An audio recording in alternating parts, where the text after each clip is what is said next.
សួស្តីអ្នកទាំងអស់គ្នាថ្ងៃនេះខ្ញុំមករៀនអ្នកទាំងអស់គ្នាអំពីការចូលប្រើប្រាស់ទៅលើទូឯករបស់ Xiaomi អញ្ចឹងបងគ្រាន់តែបង្កើត account ហើយអស់គឺយើងភ្ជាប់មួយ app រួចរាល់បងគ្រាន់តែចុចលើ device ហ្នឹងមួយមកអូខេអញ្ចឹងពេលដែលកន្លែងនេះគឺជា notification នៅពេលដែលយើងបិទបើកទូឬក៏បិទបើកទូអីគឺវាដល់ទៅលើហ្នឹងហើយកន្លែងនេះគឺ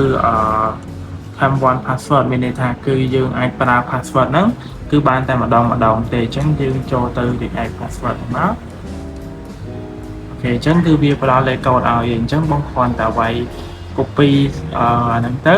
ហើយបងគ្រាន់តែវាយលេខកូដលើទូទៅគឺយើងអាចដោះបានហើយ password ហ្នឹងគឺយើងដោះបានតែម្ដងទេហើយយើងត្រឡប់មកក្រោយវិញអូខេអញ្ចឹងទៅលើការត្រឡប់មកក្រោយវិញគឺជាកន្លែង manager user បងចុចកន្លែង user ហ្នឹងមកអូខេអញ្ចឹងកន្លែងនេះគឺវាមានអានេះគឺកន្លែង admin នេះគឺសម្រាប់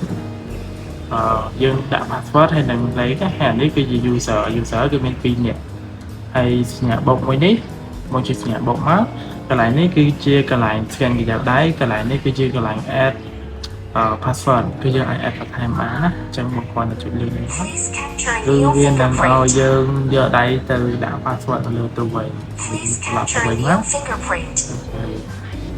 ភាសានេះខ្ញុំដាក់ហើយ Please capture a new fingerprint. Failed. Time out. ចឹងមួយទៀតបងត្រូវការដូរទីតាំងឬក៏ដូរ Wi-Fi បងគ្រាន់តែចុចកញ្ចក់ត្រី3នេះមកនេះហើយបងចុចពាក្យថា device info ចុច device info មកអូខេរើសពាក្យ Wi-Fi មកអូខេហើយយើងពាក្យ change Wi-Fi Wi-Fi នៅផ្ទះបងមួយណាបងគ្រាន់តែ select មួយហ្នឹងមកហើយវាយ password ទៅគឺអូខេអត់ជួយនេះ Wi-Fi connecting. ចុះ Wi-Fi ហើយ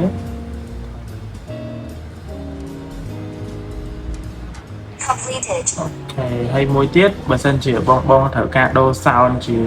China ទៅអង់គ្លេសវិញបងគ្រាន់តែចុច select Vivox setting នេះមកហើយ sound គឺពាក្យ sound setting មកនៅខាងក្រោមគេនេះពីបងនេះខាងក្រោមលេខវិញនេះអាហ្នឹងគឺមានពីរភាសាមាន China ហើយនិងអង់គ្លេសអញ្ចឹងយើងដាក់អង់គ្លេសទៅគឺជាអង់គ្លេសហើយអញ្ចឹងយើងថយទៅអូខេអញ្ចឹងអត់ទូគឺមានតែប៉ុណ្ណឹង